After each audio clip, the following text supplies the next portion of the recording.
आप जुड़े हुए हैं जीएम एजुकेशन में। चर्चा का विषय है TRE1 सप्लीमेंट्री रिजल्ट के बारे में। अभ्यर्थी के द्वारा आज आगाह किया गया था पटना में आकर के आपसी रणनीति तैयार कीजिए कि TRE1 सप्लीमेंट्री रिजल्ट का क्यों नहीं हो रही है सुनवाई। इसमें हमारे ऐसे कहा जाए फर्स्ट पेटिशनर जब TRE1 की सप्लीमेंट्री रिजल्ट की बात आई थी तो इनके मैडम हैं, क्या नाम है सर मैडम का? ज्योत्सना कुमारी फर्स्ट यही हमारा पिटिशनर बने थे और मुख्य पिटिशनर होने के नाते 2 नंबर में इनका स्थान, तो ये नंबर ना है सर। तो TRE1 के यह है माननीय अधिवक्ता जगजीत रोशन जी जो क्या कार्यालय है जिसमें जिनके द्वारा हमारी केस की सुनवाई हो रही है TRE1 CWJC 846। 4 सुनवाई हुई है और बाद में फिर अभी सुनवाई में विलम्ब हो रहा है।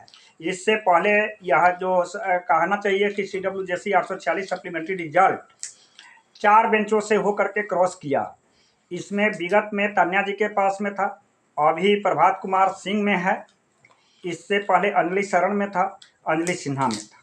4 बेंचों से क्रॉस किया हुआ यह बेंच में परिवर्तन का दौर चल रहा है और सप्लीमेंट्री रिजल्ट की बात जो रहा है प्रदेश की PPSC शिक्षक अभ्यर्थी। ये स्वाभाविक बात है, समय बीत जाने के बाद जिज्ञासा बढ़ती है, कन्फ्यूजन होता है, शंका होता है, समाधान भी होता है। मैंने कहा था कि जिन अभ्यर्थी को है वह सर से मिल सकते हैं, लेकिन हमें जो पता चला है कि हमारे जो पिटिशनर बंधु हैं के नाम पर ही बहुत सारे साथी प्रदेश का फ़ोन करते हैं अधिवक्ता महोदय के सामने। वो अभी मैं उनके कार्यालय में बैठा हुआ हूँ। उनका कहना है कि प्रभात कुमार सिंह में CWJC 846 जो गया हुआ है इसकी सुनवाई जब नॉर्मल डेट में आएगा, मैंने बात किया है कि संभावना जनवरी के मकर संक्रांति के बाद आ सकता है, जैसा इन्होंने कहा है कि उसके बाद नॉर्मल डेट में होगा। मैंने पूछा है कि कितना सीरियल नंबर पर, तो कंप्यूटर में हिडन आता है। इनका कहना है कि सर बहाली सुनवाई से 1 दिन पहले आता है। जिन अभ्यर्थी को इस संदर्भ में कुछ सूचना पाना हो तो फ़ोन पर फ़ोन करते हैं, तो सर यह नहीं समझ पाते हैं कि वास्तविक में हमारा पिटिशनर है या हमारा नंबर लेकर के कोई दूसरा पिटिशनर भी बन करके, क्या सर यही बात ना है? तो यह बात हुई है। अधिवक्ता महोदय तो यही बात ना बोले हैं कि नॉर्मल जब डेट पड़ेगा तब इसके बाद होगी सुनवाई। चूँकि मेंशनिंग करने जाते हैं, मेंशनिंग का कागज़ ले लिया जाता है लेकिन कंप्यूटर में ऑन नहीं होता है। चूँकि अर्जेंट मेंशनिंग की सुनवाई नहीं कर रहे हैं कोई प्रभात कुमार सिंह। सप्लीमेंट्री रिजल्ट का बहुत सारे अधिवक्ता के साथ गया हुआ है केस, करीब 1500 पिटिशनर विभिन्न अधिवक्ता के माध्यम से बने हुए हैं पिटिशनर, लेकिन सुनवाई में हो रहा है विलम्ब। इसका मुख्य कारण है कि मेंशनिंग अर्जेंट एक्सेप्ट नहीं कर रहा है यह बेंच, यह वजह से विलम्ब हो रहा है। अधिवक्ता महोदय से बात हुई है, मकर संक्रांति के बाद संभावना है कि बेंच चेंज होगा।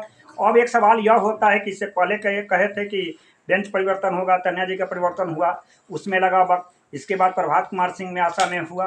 तो आप लोग जैसा कहिए, अगर किसी तरह का प्रश्न होता है तो अधिवक्ता महोदय का गर्दनी बाग में कच्ची तालाब में चैम्बर है, व्यक्तिगत आकर के 6 बजे से 8 बजे शाम के बीच में मिल सकते हैं और बात कर सकते हैं। इसके संदर्भी जो भी समझना बुझना हो उसकी यह जानकारी देंगे। क्या सर यही ना बोले हैं? और बोले हैं कि जब नॉर्मल डेट आएगा तब इसके बाद में सुनवाई होगा। चूँकि आपका भी आशा था। आपकी मैडम का एज कितना हो गया है सर? 41 वर्ष हो गया है। मतलब कि TRE1 के हमारे आप NIUS से थे, तो 10 दिसंबर तो आपका सुनहरा मौका है, आशा जगी है। लेकिन एक अभिशाप भी है कि अधिकतम उम्र वाले अभ्यर्थी को जो नियमावली है उसमें नहीं दे रहा है मौका।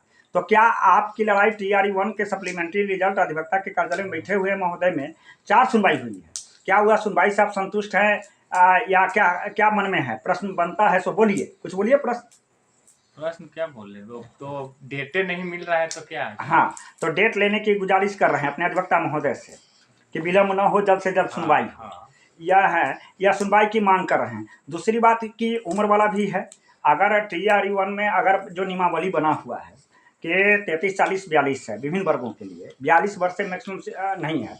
TRE3 में किसी को ये रिलैक्सेशन नहीं मिला। आप जानते हैं कि TRE2 में डिसमिस भी हुआ है केस।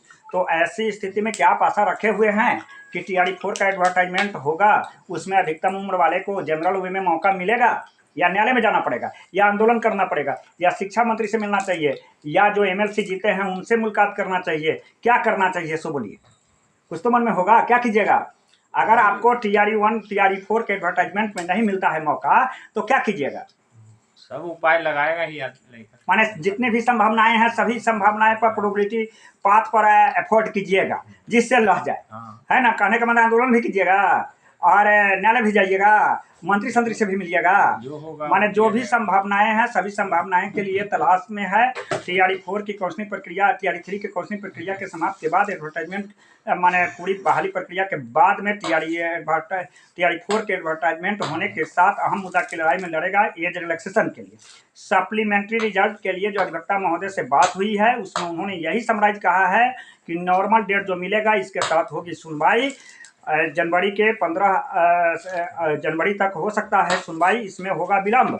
जिन इस केस संबंधी जो बातें समझना हो उसके लिए अधिवक्ता महोदय से 6 से 8 कार्यालय में आ करके मिल सकते हैं। चूँकि टेलीफोन में जो ये कह रहे हैं, क्योंकि हमें जो शिकायत आई है कि सर से जो फ़ोन पर है तो स्वाभाविक बात है कि इनके साथ केस की संख्या ज़्यादा है, यह पता नहीं चल पाता है किस नंबर से है। पिटिशनर बन करके तो केस की स्थिति जानना चाहते हैं, लेकिन इतना फ़ोन आने पर हम घबरा जाते हैं। हमारे पास फ़ोन कभी गाड़ी में है, कभी पढ़ाई में है, कभी अपने के दैनिक कार्य में है, उसमें जब बाधा आती है तो हम भी बिगड़ते हैं। तो सर के साथ भी समस्या होता है, क्योंकि एक केस नहीं है, इनके साथ बहुत सारी केस है। तो आप पिटिशनर बंधुओं से आग्रह है कि सप्लीमेंट्री रिजल्ट के बारे में जो भी सूचना प्राप्त करना होगा, आपके पिता हो, माता हो या कोई भी हो रिलेटेड, अपना 6 से 8 बजे रात्रि में आकर के कार्यालय में संपर्क स्थापित करके संवाद कायम कर सकते